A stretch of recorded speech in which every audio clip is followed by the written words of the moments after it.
onde non estaba demasiado ben anímicamente falando, e esta é unha maneira bastante fina de dicilo en voz alta. Realmente estaba na merda.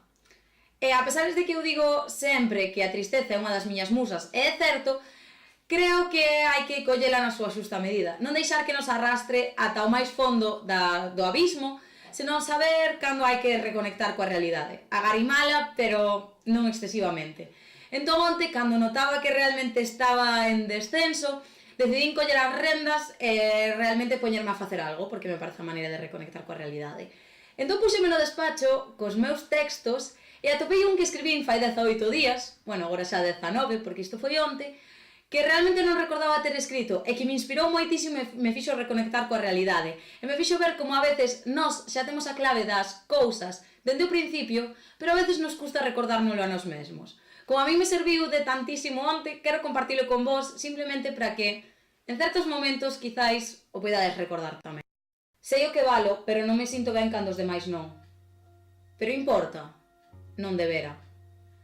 Non gusta que os demais teñan unha idea de nós que creemos que non nos define, pero se alguén a ten, tamén pode ser que nos defina, pero non debe afectarnos. Como nós temos ideas e opinións sobre terceiros que a estes non lle agradan, pero non temos ni o máis mínimo interese en mudalos. Porque a vida consiste en ser o que un é e relacionarse cos demais, dando o mellor de nós, pero sen poder controlar o que os demais pensan ao respecto. E cando antes sexamos capaces de asumir isto, antes poderemos dedicarnos a nós mesmos e ir a por iso que realmente queremos, respectando os demais, pero sen ter en conta a opinión dos demais. Empatía, pero autoestima.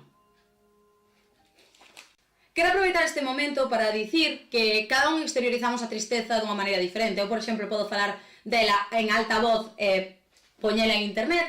Hai persoas ás que lle custa máis encontrar unha persoa que confiarlle este tipo de cousas e hai persoas que nin sequera son capaz de dicilo en voz alta. E moitos outros que lidiamos coa tristeza cun sorriso na cara. E iso non quere dicir que non nos doia. O que intento dicir con isto é traer un poquinho a colación un dos ditos máis famosos galegos que a mí me parece un dos máis importantes. É que cada un sabe as súas. É que por exteriorizar ou sentir simplemente as emocións dunha maneira ou outra non quere dicir que nos doia máis ou menos. Ou sexa que, porque unha persoa non vos está dicindo abertamente que este triste, non deixedes de empatizar con ela por iso.